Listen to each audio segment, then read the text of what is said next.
नमस्कार। आज हम 2008 के मुंबई हमलों की थोड़ी तह में जा रहे हैं, जिन्हें अक्सर 26/11 कहा जाता है।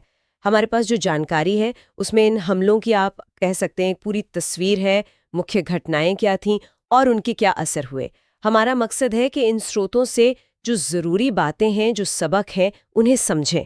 मतलब कैसे 10 आतंकवादी एक पूरे शहर को लगभग बंधक बना सकें और इसने हमारी कौन सी कमज़ोरियां सामने ला दी।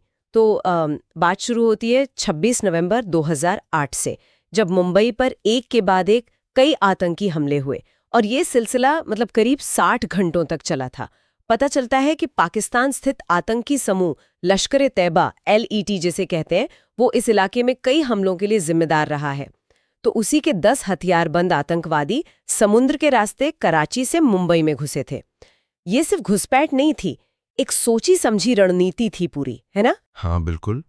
और यहाँ गौर करने वाली बात यह है कि वो आते ही छोटे छोटे गुटों में बंट गए और फिर एक ही समय पर मुंबई की कई जानी मानी जगहों को निशाना बनाया, जैसे Taj Mahal palace hotel, Oberoi Trident hotel, Chhatrapati Shivaji Maharaj terminus यानी CSMT रेलवे स्टेशन। हाँ, CSMT तो मुंबई की लाइफलाइन है।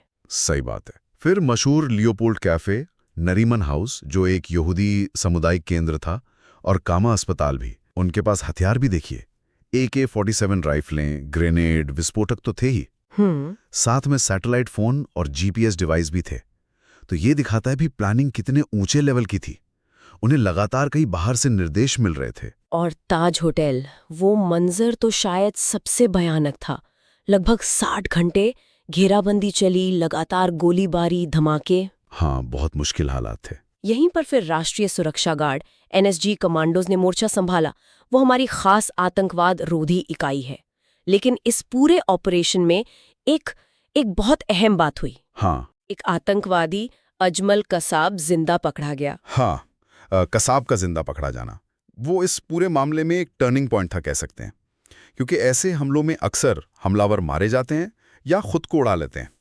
तो उसका जिंदा हाथ आना, इसने भारतीय एजेंसियों को सीधे तौर पर हमलों के तार पाकिस्तान से जोड़ने में बहुत मदद की। अच्छा। उससे जो जानकारी मिली, उसका कबूलनामा, और फिर जो मुकदमा चला, बाद में उसे दोषी ठहराया गया और 2012 में फांसी दी गई। उस सब ने जांच की दिशा तय करने में बहुत महत्वपूर्ण भूमिका निभाई। हमें पता चला कि भाई योजना कैसे बनी थी, ट्रेनिंग कहाँ हुई, हमलावरों के हैंडलर कौन थे, ये सारी कड़ियां जुड़ी। और इन हमलों का नतीजा बहुत दुखद था। आंकड़े बताते हैं कि कम से कम 166 लोगों की जान गई। हाँ। और 300 से ज्यादा लोग घायल हुए। इनमें कई विदेशी नागरिक भी थे। लेकिन इन नंबर्स के अलावा इसका असर क्या हुआ, सुरक्षा के लिहाज से देखें या भारत पाकिस्तान रिश्तों पर? असर तो बहुत गहरा था और कई लेवल पर था। सबसे पहले तो जाहिर है भारत की सुरक्षा और खुफिया एजेंसियों पर गंभीर सवाल खड़े हो गए। हाँ, कई रिपोर्ट्स में बात आई कि हमलों को रोकने में विफलता रही, अलग अलग एजेंसियों के बीच तालमेल की भारी कमी थी। हाँ, वो कोऑर्डिनेशन वाली बात तो उठी थी। बिल्कुल। खास तौर पर वो जो समुद्री रास्ते से घुसपैठ हुई, उसे रोकने में लापरवाही साफ दिखी। इसी के चलते, मतलब इसी अनुभव से सीखते हुए, भविष्य में ऐसे हमलों से निपटने के लिए एक समर्पित संघीय जांच एजेंसी बनाई गई, राष्ट्रीय जांच एजेंसी यानी NIA। NIA का गठन इसी ये बाद हुआ। जी।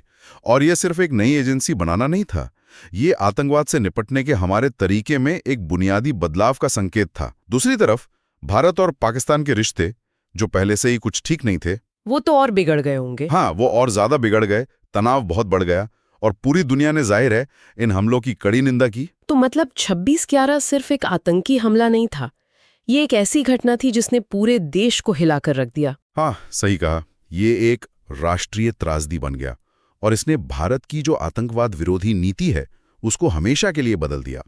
यह दिखाता है कि कैसे एक अच्छी तरह प्लान किया हुआ मल्टी टारगेट हमला न केवल इतनी जाने ले सकता है, बल्कि देश की सुरक्षा रणनीति और अंतर्राष्ट्रीय संबंधों पर भी कितना गहरा असर डाल सकता है। कसाब की गिरफ्तारी, फिर NIA का गठन, ये सब उसी के सीधे परिणाम थे।